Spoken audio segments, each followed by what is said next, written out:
এই গল্প এক আফ্রিকান কালো মেয়ের গল্প। কেমন করে মেয়েটা একদিন মা হলেন সেই গল্প। আমাদের নবীজির পিতা আব্দুল্লাহ একদিন মক্কার বাজারে গিয়েছিলেন কিছু কেনাকাটা করার জন্য। এক জায়গায় তিনি দেখলেন এক লোক কিছু দাসদাসী নিয়ে রাস্তার পাশে দাঁড়িয়ে বিক্রি করছে। আব্দুল্লাহ দেখলেন সেখানে দাঁড়িয়ে আছে একটি 9 বছরের কালো আফ্রিকান আবিসিনিয়ার ইথিওপিয়ার মেয়ে। মেয়েটিকে দেখে আব্দুল্লাহর অনেক মায়া হলো। একটু রুগ্ন, হালকা পাতলা, কিন্তু কেমন মায়াবী ও অসহায় দৃষ্টি নিয়ে তাকিয়ে আছে। তিনি ভাবলেন, ঘরে আমেনা একা থাকে, মেয়েটা পাশে থাকলে তার একজন সঙ্গী হবে। এই ভেবে তিনি মেয়েটিকে কিনে নিলেন। মেয়েটিকে আব্দুল্লাহ ও আমেনা অনেক ভালোবাসতেন, স্নেহ করতেন, এবং তারা লক্ষ্য করলেন যে তাদের সংসারে আগের চেয়েও অনেক বেশি রহমত বরকত হচ্ছে। এই কারণে আব্দুল্লাহ ও আমেনা মেয়েটিকে আদর করে নাম দিলেন বারাকাহ, অর্থাৎ বরকতময়। এই গল্প বারাকার গল্প।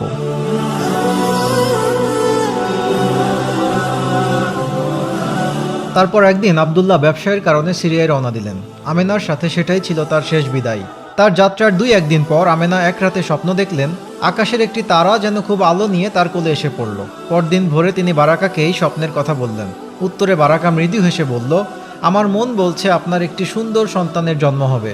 আমেনা তখনও জানতেন না যে তিনি গর্ভধারণ করেছেন, কিন্তু কিছুদিন পর তিনি বুঝতে পারলেন বারাকার ধারণাই সত্যি। আব্দুল্লাহ আর ফিরে আসেননি।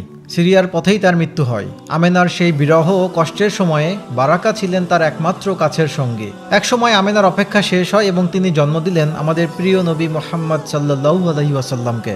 শেখ উমর সুলাইমানের বর্ণনা অনুযায়ী সর্বপ্রথম আমাদের নবীকে দেখার ও স্পর্শ করার সৌভাগ্য হয়েছিল যেই মানুষটির, সে হলো এই আফ্রিকান কৃতদাসী ছোট্ট কালো মেয়েটি। আমাদের নবীকে নিজ হাতে আমেনার কোলে তুলে দিয়েছিলেন। আনন্দে ও খুশিতে বলেছিলেন, আমি কল্পনাই ভেবেছিলাম সে হবে চাঁদের মতো, কিন্তু এখন দেখছি সে চাঁদের চেয়েও সুন্দর। এই সেই বারাকা। নবীজির জন্মের সময় ওনার বয়স ছিল মাত্র 13 বছর। ছোটবেলায় শিশু মোহাম্মদকে আমেনার সাথে যত্ন নিয়েছেন, গোসল করিয়েছেন, খাওয়াতে সাহায্য করেছেন এবং আদর করে ঘুম পাড়িয়েছেন। মৃত্যুর সময় আমেনা বারাকার হাত ধরে অনুরোধ করেছিলেন তিনি যেন তার সন্তানকে দেখে শুনে রাখেন। বারাকা তাই করেছিলেন।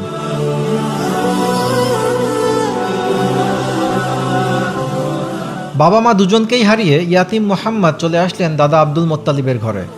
উত্তরাধিকার সূত্রে মোহাম্মদ হলেন বারাকার নতুন মনিব। কিন্তু তিনি একদিন বারাকাকে মুক্ত করে দিলেন। বললেন, আপনি যেখানে ইচ্ছা চলে যেতে পারেন, আপনি স্বাধীন ও মুক্ত। সেই শিশুকাল থেকেই মোহাম্মদ এই কৃতদাস প্রথাকে দূর করতে চেয়েছিলেন। বারাকা মোহাম্মদকে ছেড়ে চলে যেতে রাজি হলেন না, থেকে গেলেন, মায়ের ছায়া হয়ে পাশে রইলেন। এমনকি মোহাম্মদের দাদা আবু তালিব ওনাকে বিয়ে দেওয়ার জন্য বেশ কয়েকবার চেষ্টা করেছিলেন, কিন্তু তিনি কিছুতেই রাজি হলেন না। ওনার একই কথা, আমি আমেনাকে কথা দিয়েছি, আমি কোথাও যাব না। তারপর একদিন খাদিজার সাথে মোহাম্মদের বিয়ে হলো। বিয়ের পর রাসূল সাল্লাল্লাহু আলাইহি ওয়াসাল্লাম খাদিজা রাদিয়াল্লাহু তাআলা আনহার সাথে বারাকাকে পরিচয় করিয়ে দিলেন। তিনি বললেন, উনি হলেন আমার মায়ের পর আরেক মা। বিয়ের পর রাসূল সাল্লাল্লাহু আলাইহি ওয়াসাল্লাম একদিন বারাকাকে ডেকে বললেন, উম্মি, আমাকে দেখাশোনা করার জন্য এখন খাদিজা আছেন, আপনাকে বিয়ে করতেই হবে। নবীজি উনাকে উম্মি ডাকতেন, নাম ধরে ডাকতেন না। তারপর রাসূল সাল্লাল্লাহু আলাইহি ওয়াসাল্লাম ও খাদিজা মিলে ওনাকে উবাইদ ইবনে জায়েদের সাথে বিয়ে দিলেন। কিছুদিন পর বারাকার নিজের একটি ছেলে হলো, নাম আইমান। এরপর থেকে বারাকার নতুন নাম হয়ে গেল উম্মে আইমান। একদিন বারাকার স্বামী উবাইদ মৃত্যুবরণ করেন। নবীজি গিয়ে আইমান ও বারাকাকে সাথে করে নিজের বাড়িতে নিয়ে আসেন এবং সেখানেই থাকতে দিলেন। কিছুদিন যাওয়ার পর নবীজি সাল্লাল্লাহু আলাইহি ওয়াসাল্লাম একদিন বেশ কয়েকজন সাহাবীকে ডেকে বললেন, আমি এমন একজন নারীকে জানি যার কোনো সম্পদ নেই, বয়স্ক এবং সাথে একজন ইয়াতিম সন্তান আছে, কিন্তু তিনি জান্নাতি। তোমাদের মধ্যে কেউ কি একজন জান্নাতি নারীকে বিয়ে করতে চাও? এই কথা শুনে জায়েদ ইবনে হারিসা রাদিয়াল্লাহু তাআলা আনহু নবীজির কাছে এসে বিয়ের প্রস্তাব দিলেন। নবীজি উম্মে আইমানের সাথে কথা বলে বিয়ের আয়োজন করলেন। বিয়ের দিন রাসূল সাল্লাল্লাহু আলাইহি ওয়াসাল্লাম জায়েদকে বুকে জড়িয়ে আনন্দে ও ভালোবাসায় কান্না জড়িত কণ্ঠে বললেন, তুমি কাকে বিয়ে করেছো জানো জায়েদ? হ্যাঁ, উম্মে আইমানকে, জায়েদের উত্তর। নবীজি বললেন, না, তুমি বিয়ে করেছো আমার মাকে। সাহাবীরা বলতেন, রাসূল সাল্লাল্লাহু আলাইহি ওয়াসাল্লামকে খাওয়া নিয়ে কখনো জোর করা যেত না, উনি সেটা পছন্দ করতেন না। কিন্তু উম্মে আইমান একমাত্র নারী যিনি রাসূল সাল্লাল্লাহু আলাইহি ওয়াসাল্লামকে খাবার দিয়ে খাও খাও বলে তাকে তাড়া দিতেন, আর খাওয়া শেষ না হওয়া পর্যন্ত পাশে বসে থাকতেন। নবীজিও মৃদু হেসে চুপচাপ খেয়ে নিতেন।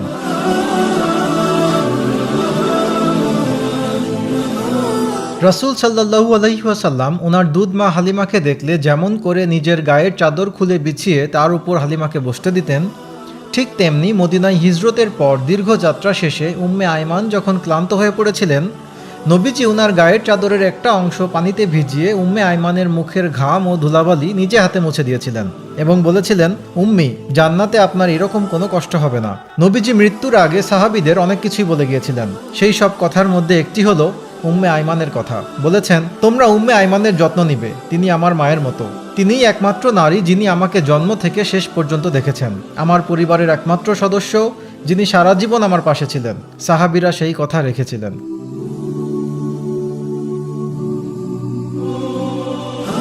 গায়ের রং নয়, এক সময়ের কোনো কৃতদাসী নয়, তার পরিচয় তিনি নবীজির আরেক মা। মায়ের মতোই সাহাবীরা এই বৃদ্ধা নারীকে ভালোবেসে আগলে রেখেছিলেন বাকি জীবন। আর আজকের এই দুনিয়াতে আমরা এখনো দেখছি বর্ণবাদের আগুন। কে বড়, কে ছোট, কে কালো, কে সাদা, এই পার্থক্য ইসলাম করে না। যদি করতো তাহলে আরশে আজিমে হাবসি কালো গোলাম বেলালের পায়ের আওয়াজ পাওয়া যেত না।